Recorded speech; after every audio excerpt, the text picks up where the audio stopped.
Got it. Good evening, everyone. It's Tom Sydney Bushnell, aka Numbers, here from a Psych Club from the Tom Numbers Show. News of Tom Numbers and top of your game. And I've got my buddy that's always at the top of his game. I've got our resident Ben Obi-Wan Kenobi. Appreciate it. The energy wizard. How are you, sir? You look great in your robes. I love it. Thank you. Yeah, it's lovely to be here with you, Tom. This is my meditation blanket, which is really soft and light. So sometimes I like to wear it. Gosh, you know what? I've meditated in this blanket for knocking on 20 years. So sometimes I like to wear it. It's comfortable and it's soft and light. You know what? I'm going to join you. I've got one, and now you've inspired. Yeah, I've got one. We started something. Oh, that's hilarious. Yeah, it's just it's soft and light and snuggly, and it's not too heavy, so I can still move around in it. So yeah, every now and again. Here we go. Here we go. Nice. I like the color. Color suits you. Yeah. So this is I'm gonna partake with the. Oh, we can be Jedi. We can be Jedi tonight. It's perfect. Exactly. Perfect, because there's obviously Darth Vader there in the background. I noticed. Exactly. Dark Light. He was a Jedi. Then he went rogue, and then he came back right at the end. Came back round again, didn't he? Yeah. He did. Yeah. So, yeah, good to have you again, sir. Yes, thank you. And we talked a little off screen, but what things would you like to share with the audience today? Well, I think what we were talking about before. So, for everyone watching, Tom and I talk, and we're listening for what people are commenting on and what people are finding useful, and ultimately what would add the most value. So, what I'd love to talk about are what we call the 12 stages of healing, and we want to look at energy, and we want to look at consciousness, and we want a really simple, practical way of understanding where's my consciousness at and how do I shift it. Because our consciousness ultimately is what gives the floor and the ceiling to our experiences. Meaning, if someone is in a state of consciousness where they're suffering, this is the bandwidth that's available to them. And, there's no judgment about that. That's just how it is. If someone is in a state of gratitude, then their floor and ceiling's up here. I mean, their limit, which means the lowest possible experience they can have is way better than over here. And the upper limit, almost unfathomable. And we want to talk about that so that people understand how consciousness works, because it can be a bit fluffy and it need not be. And and I think there's an opportunity for people to know, well, how can I heal? How can I grow? How can I evolve? How can I enjoy life more just the way it is? Because some people, this came up on one of the, I was talking to AJ, I think the week before last, and AJ and I were talking about, people who are seeking something, and someone said very, rightly so, well, what about people who just want to enjoy things as they are? And it sparked me to comment that there's actually 6 different brands of seeking, and just to pick on 2, just for ease here. Some will have a strong aspirational drive to seek to reach higher levels, and some will just want to feel the bliss of being who and what they are with nothing to do. And both are valid paths. One's more yang, one's more yin. But I just wanted to mention that so that people don't feel like they have to kind of be pushing, because that's just not everyone's style. It absolutely is some people's style. However, regardless of what your genetic predisposition is, it still can be very useful for us, especially when so much is going on in the world around us, be that politically, be that economically, be that socially, be that energetically, be that in our own individual lives or with family members, etc. It's nice to have a way of just taking a measure, taking a yardstick of what's going on. Because once we know where we're at and what's going on, we've got much more power and agency to do something about it. Yeah. That sounds fair. Yes. Do you want me just to jump in, or did you want to ask me any of those questions we were talking about before? Or? I think, so I think there's, I think you reminded me of one of the remedies. Ramiad, the remedy. There you go. So being grateful, gratitude. So just the vibration of gratitude, and most of the time probably 95% of the time I'm in a positive. This is my natural disposition, so I'm an optimist, and people get that from my show. I don't like to talk. But I guess you can sometimes get pulled into things, or things happen that you didn't see coming.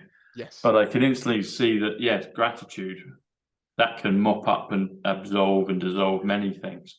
Because you'd mentioned about some solar flares in the last few days, and I'd seen over the weekend a few people in the community, some people I follow online on Twitter, etc., had mentioned that they'd had some really weird things happen that weren't necessarily in the most positive. They were quite alarming. I was like, okay, yeah, see what they mean by that. So there might have been something kind of in the ether, something going around, and I think probably a lot of my audience will be feeling something similar. Absolutely. So maybe we can focus on that. Like, how do we heal? How do we increase the vibration, the consciousness, so we can buffer ourselves and protect ourselves and regroup and gather and get energy and off we go again, or just enjoy a bit of both. I like to do both. I like to be off on my path, but I also like to relax and enjoy as well and contemplate. I mean, I am one that drives forward, but I also do love my kind of,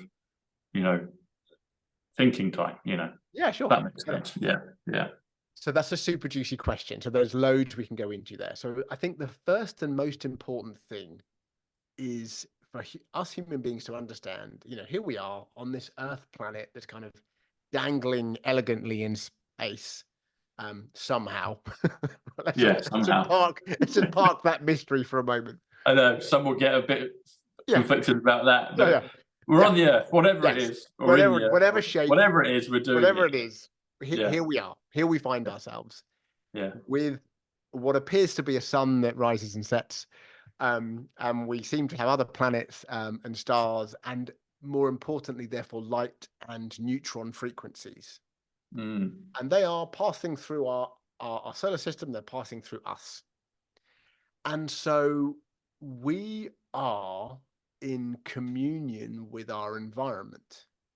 Okay, so we're not separate. One of, I think, the most harmful ideas that humans have taken on is that we've forgotten we're animals. And what I mean by that is we're mammals.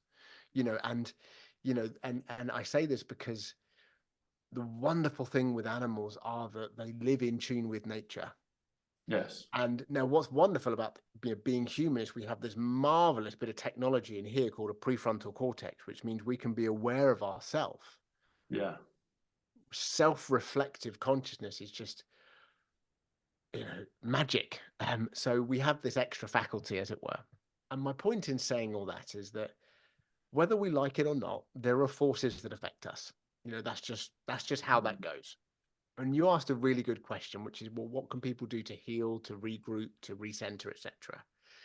And the simple thing to remember is that if we use the analogy of someone who, I don't know, let's say someone has just found out they owe lots of money to tax, okay? Or they realize they've been overspending and they get a bank statement. So the way we heal that situation is the same way we heal any situation, which is that we first have to become aware of what's going on, which means just objectively look at the numbers, like what's going in, what's going out, how much do I owe? Okay. Yeah. Breathe. Then we have to acknowledge it, right? So we have to become aware and acknowledge this is the situation. And what's really important here, there's no blame, there's no judgment, there's no criticism. It's just becoming aware and acknowledging and ultimately accepting this is what has occurred. Once we have done that, healing can start. And in fact, healing often begins once we've just done those few things. This is the magic with healing and evolution and performance and growth and all these things. The human system, our DNA wants to evolve. It wants to improve. It wants to transcend. Like, we are. Joseph Chilton Pearce, one of my heroes, wrote a book called The Biology of Transcendence, and basically he's demonstrating we're wired to transcend. I'm going slightly off, and I'll come back.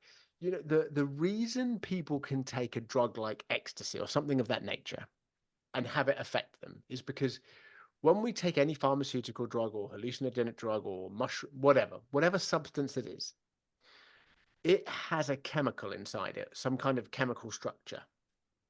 And for that to work, by definition, we have to have a receptor site on our cell. Yeah. So some genius scientist that I've followed over my, 20-odd year career have said, well, hang on a minute. If we've got the receptor site already, does that not mean we can make the chemical ourselves? True. So the point is that we are hardwired to have these extraordinary states of being. So my point in saying that is the range of human consciousness is massive.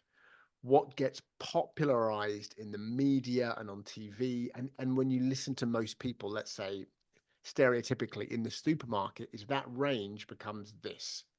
Yes. And human beings then get conditioned to believe this is what's possible.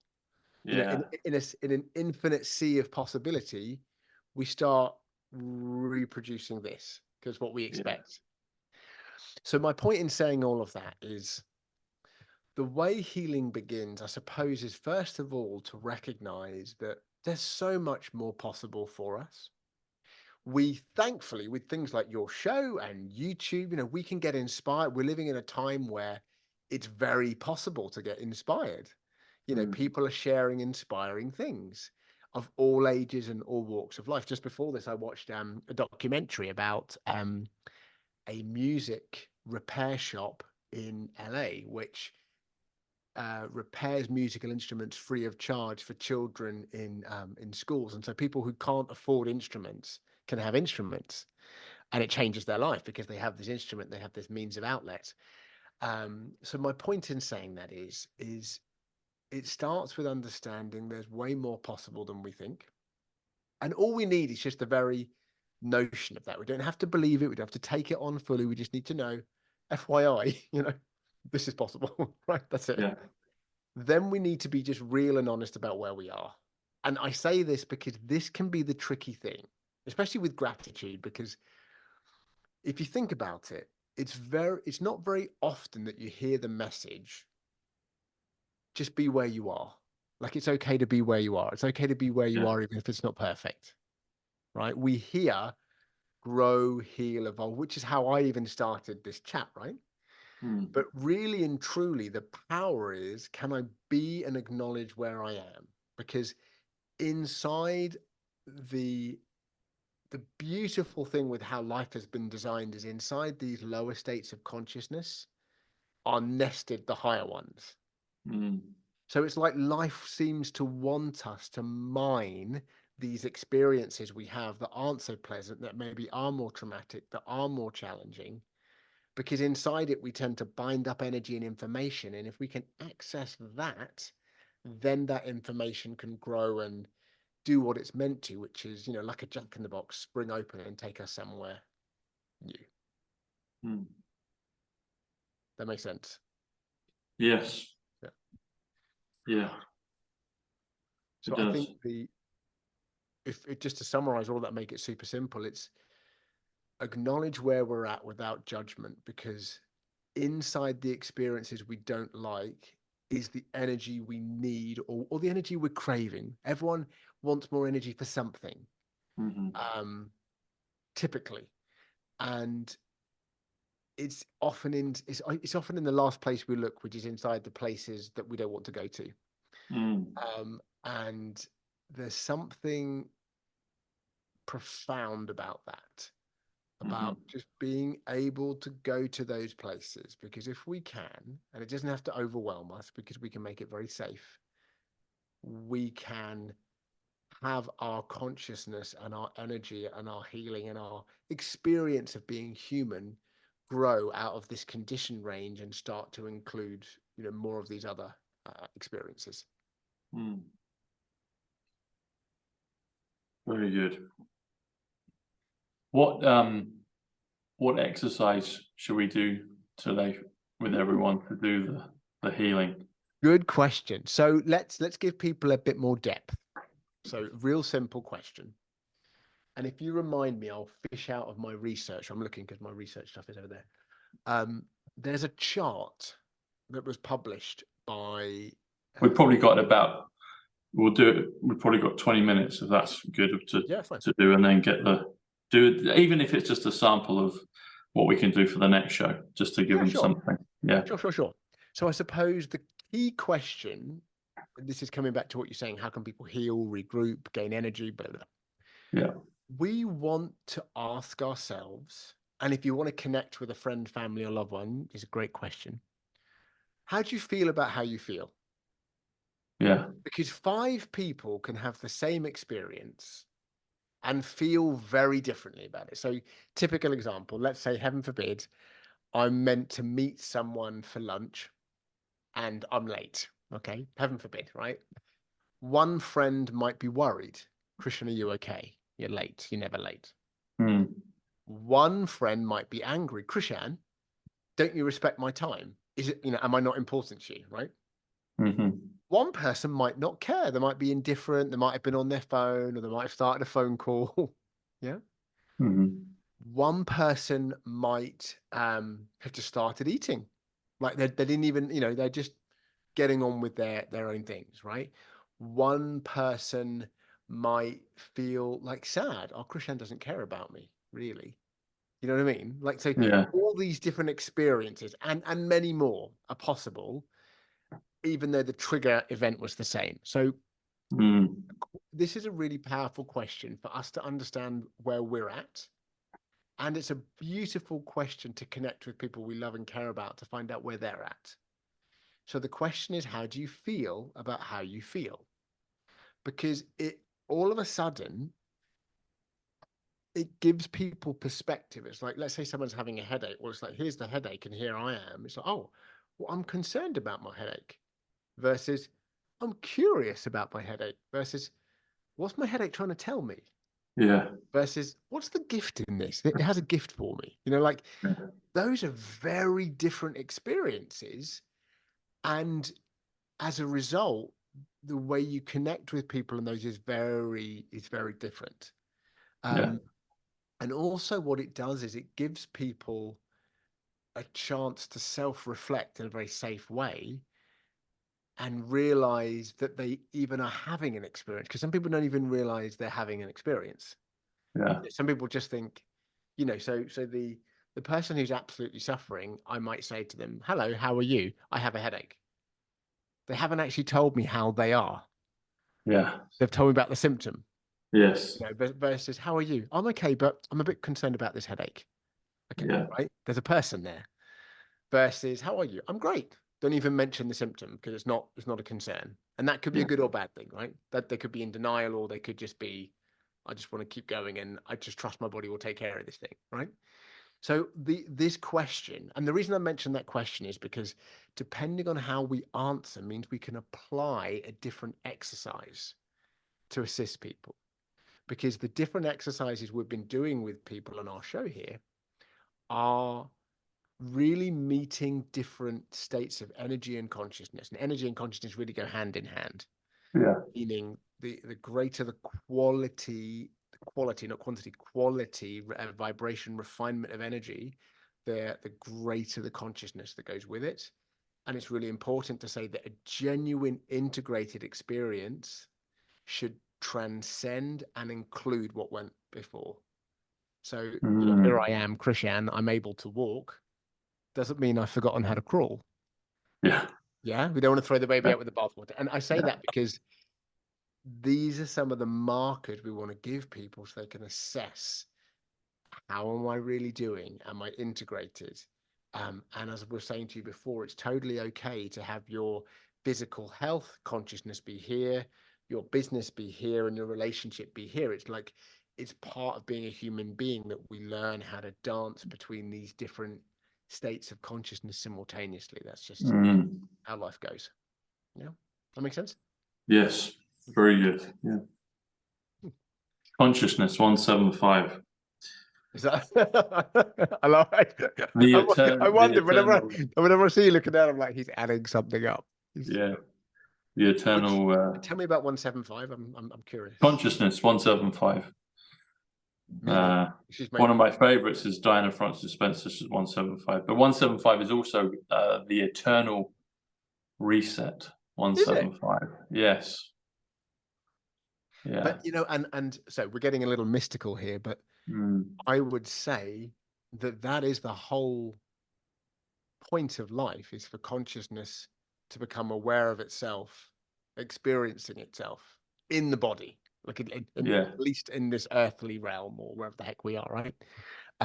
It's to have a physical experience, a human experience, where I get to not just conceptually know I can be kind or generous or whatever it is, but to experience it in the flesh, so that I can know myself, we can know ourselves in our experience. I think that's world according to Krishan. I think that's ultimately. You mentioned the body as well, so that's one that pops up. So you could do the eternal reset 175, the eternal exchange 175. So that's consciousness. But Greg Braden, a great author, he wrote he's written a number of books, but he did a piece of talk a few times about this coded message in the DNA, a little bit like the gematria. So they actually found a sequence of letters that formed a sentence, but the code that they found within the DNA was God eternal within the body. Beautiful.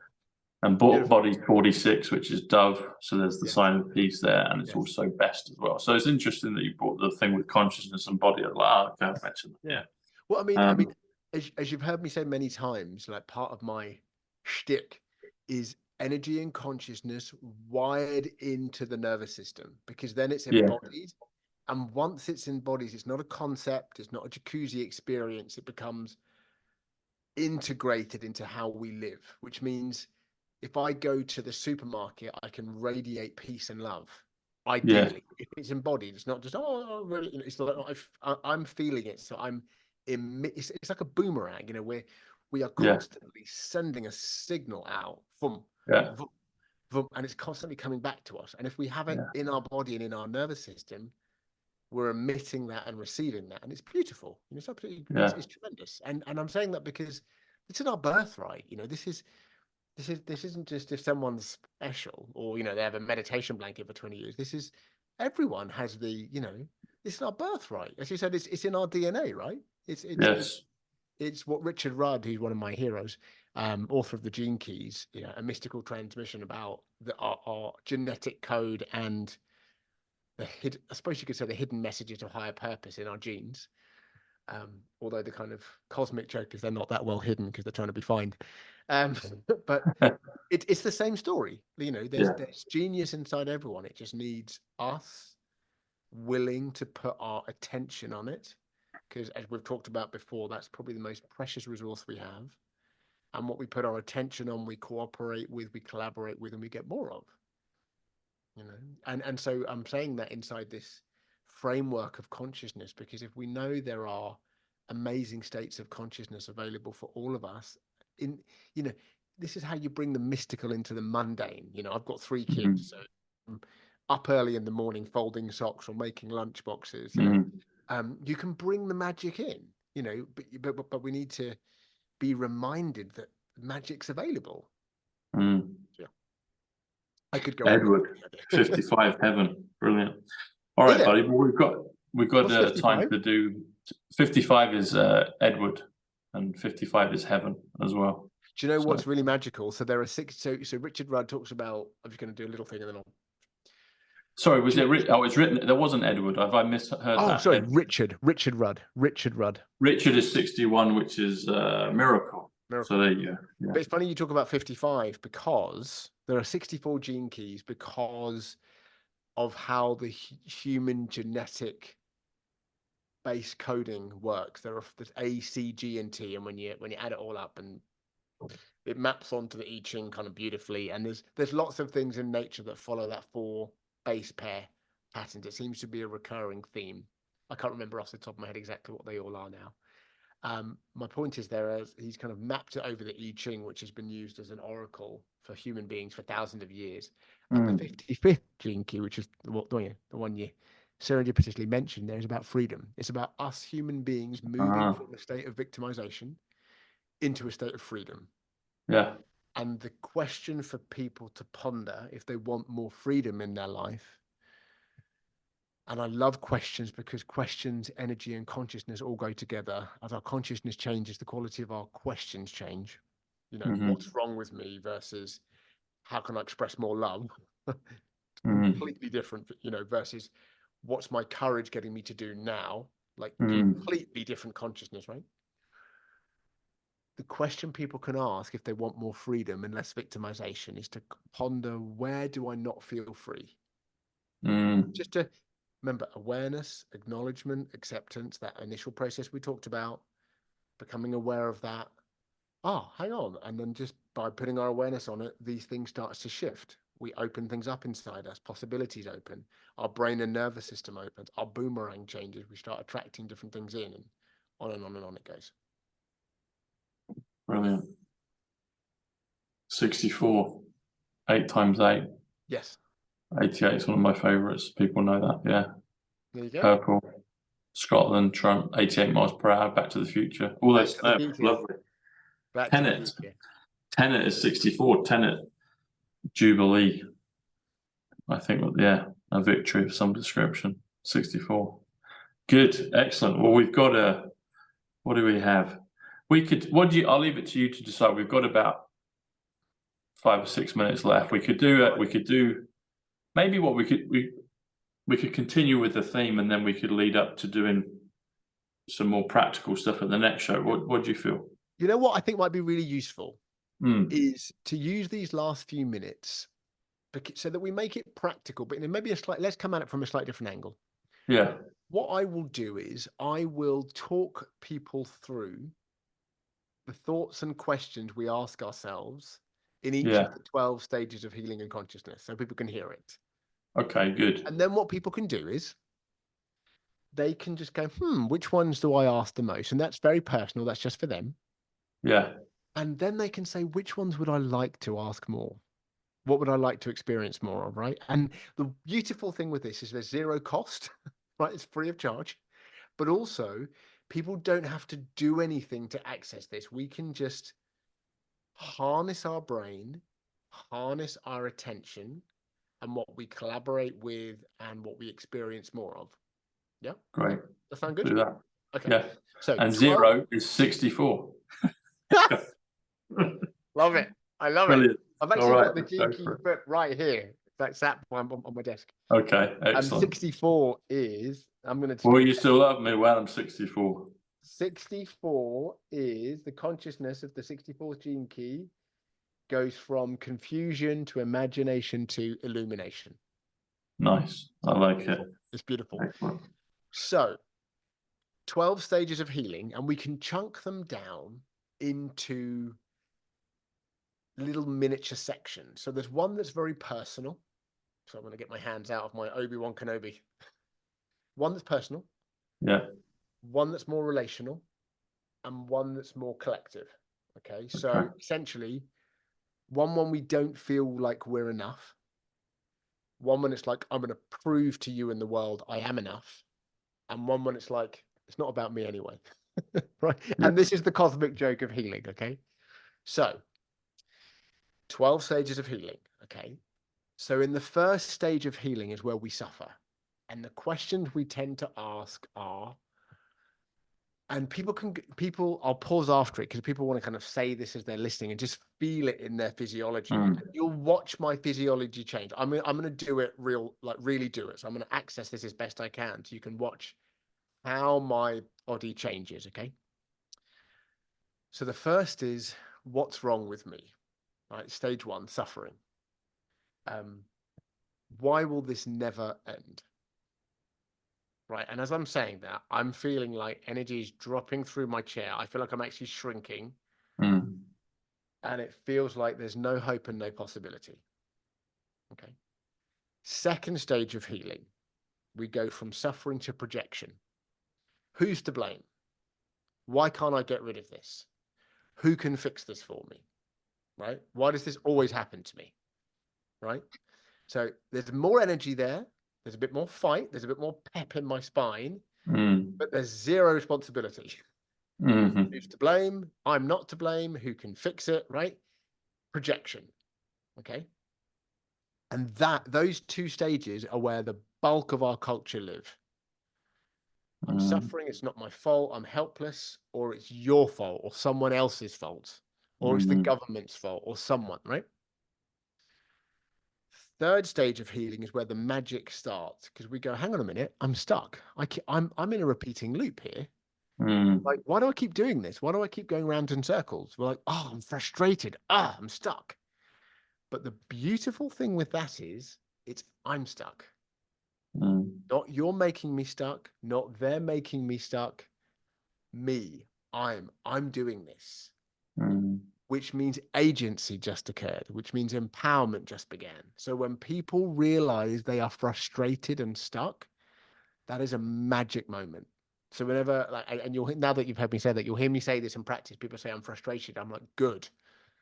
It means you're showing up. It means you're getting in the game. It means the rubber's meeting the road. It means you're recognizing you're somehow involved, which means you can do something about it, right? Which is brilliant. And that third stage is a bridge between I'm not enough, I'm suffering, or I'm blaming, to hang on, I want to be more. So it's like we go from small m, me, and we're starting to want a capital M, me, like me, right? And the bridge across is stage 4, which says, how can I express more of my courage now?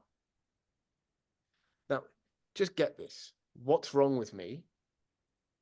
How can I express more of my courage now? That is a different life trajectory. If someone asks that question, your nervous system is looking inside you for the answer. Your brain is filtering through life for the answer. Your boomerang is sending out to the universe that energy. Life is going to bring you back. You know what I mean? It's like, that is unfathomable what that will do if that is done consistently. Yeah. So it's very powerful. How can I express more of my courage now? How can I take my power back? Yeah. Yeah, those are the two simplest ways. Stage 5 moves slightly beyond that and says, hang on, what's really going on here? What's this really about? And a sense of curiosity build. And that's even more powerful because now we're trying to look beyond the veil. We're trying to look beyond the illusion. We're like, hang on, there's more to this than meets the eye. And I'd like to meet that. Magic.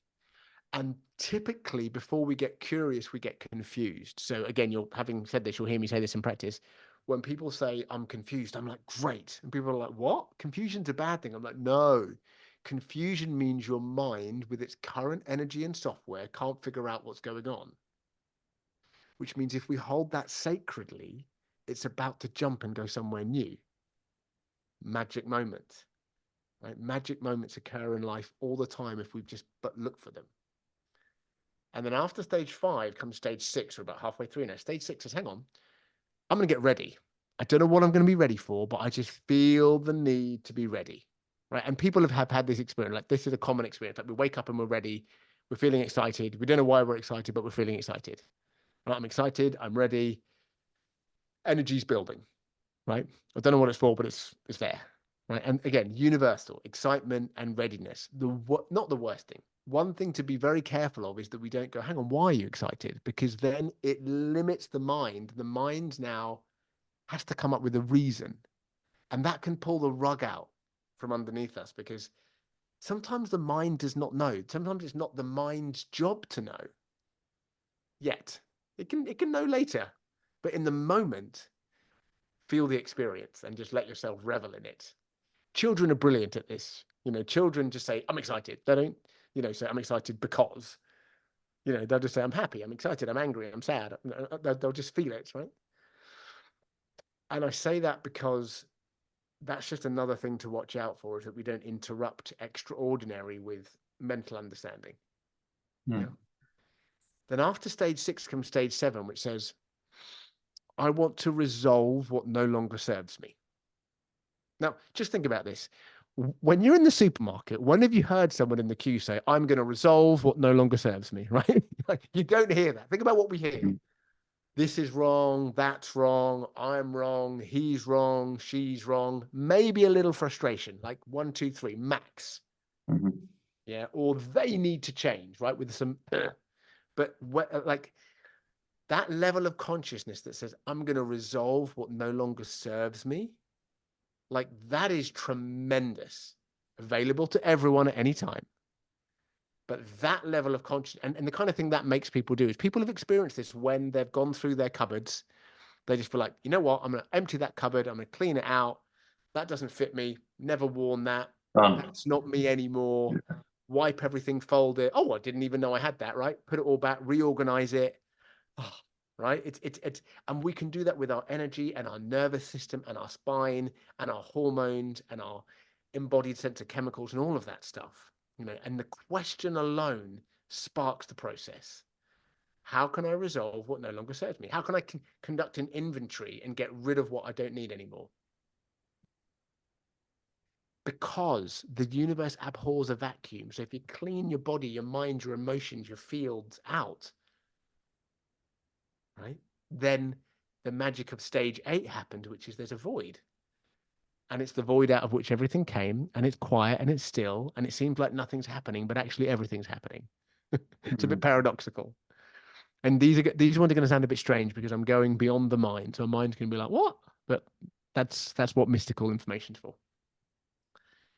And so stage 8 is where we really just be quiet and still. You know, it's like looking at a moonlit lake that's really still on a full moonlight. You know, you blow on the lake, you'll see ripples. You know, it's very calm, it's very receptive. It's fecund. It's pregnant with possibility. It's just waiting for something.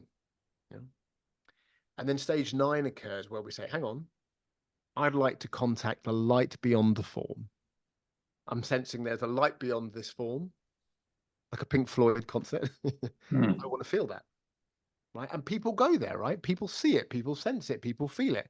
This is what people are feeling when it's like, I don't know why, but I'm feeling off today. You're feeling some kind of light or energy beyond our form, but we don't have a cultural placeholder to talk about it. So people get confused and then they question themselves, which is a shame because they might just be sensitive and opening up, right? And then as we go to that light beyond the form, and it doesn't matter what denomination or religion, it's not about that. It's just whatever light is beyond us that we came from, that is us. Then stage 10 occurs that says, I want to embody this light that I am. And it is tremendous. And it is a bit trippy in the sense that it's like, I really want to merge with whatever light that I really am. And that's how I want to live my life. Now, again, it's not what you hear in the queue at the petrol station. No. But it's available for everyone. I want to embody the light that I am. And another way of saying this, I want to live my purpose. Why am I here? Who am I really? I want to be that. That's what people are asking for. They're asking for stage 10 of healing and consciousness. And then stage 11 occurs, which is when we've typically done that. It says, I want to give my gifts of who I am, and I want to receive the gifts of the universe and live my life in a harmonious giving and receiving. And it sounds a bit, when I say it, but possible for all of us when you open yourself up to it. Possible for all of us, all the time. Unless, caveat, kids tend to need to go through the developmental stages of doesn't work, who's to blame, it's me, it's not me. Then they need to develop a sense of self, get their power, their courage. And so typically kids don't tend to experience these higher states until they're in their 20s or later. But that's a by the by. I actually think we're going to be having kids incarnate who are going to be experiencing it sooner, but maybe that's for another show. And then we have stage 12, which is that how can I open up to community, not create community? Community is already there. Community already exists. How can I open up to the community that's already there? How can I receive you as my medicine? And how can I be the medicine you need? And how can our being together be the medicine that other people need? So we receive each other as souls on this common journey together. You know, again, very, very different to what you hear in the supermarket. But that consciousness, when something happens, I'm like, how can I receive this as medicine? How can I be the medicine for these people or this experience? Hang on, I'm in community. What am I sending out? What am I receiving? What's going on? There's more here than meets the eye. What's the gift in this, right? All of that can exist in those higher states. And then sure, look, we're human. So it's not that you go there and live there. We get annoyed, we get frustrated, we get blamey, we get frustrated. You know, we have to reclaim our power once we've been giving it away, and get curious again and get ready and resolve things. Like, it's a dance, right? It's a dance. And sometimes we're like, we blame someone and then we realize we've been blaming and we jump straight to the light. And, you know, it's like, and there's no, it's not a linear sequence. I laid it out linearly for understanding, but this is just energy and information that's available to us. And hopefully people can ask those questions, see how it feels, notice what questions they're asking, like regularly, and notice what questions they'd like to ask. And again, if people aren't sure, Tom, just send me, you know, people can email or they can write in, and we can assist them with that. Brilliant. Well, your links are below. Go Awesome. to Krishan's website. The email's there as well, so you can ask your questions. I put the things in the comments, and I'm sure we'll go through those 12 points again, because it's amazing. I'll send you a list. Thank you, buddy. Thanks everyone for watching. We'll see Krishan soon, and thanks for your wisdom. And keep questioning, keep questioning. And agency is also 55. So there you go. There you go. I love it. And look, thank you so much for having me. It's an absolute pleasure to be here with you. You're welcome. And yeah, let me know the questions, because we are here to add value. So let's make sure we do that. Brilliant. We'll see you soon. Thanks, buddy. Take care. Bye now. God bless. Bye. Bye.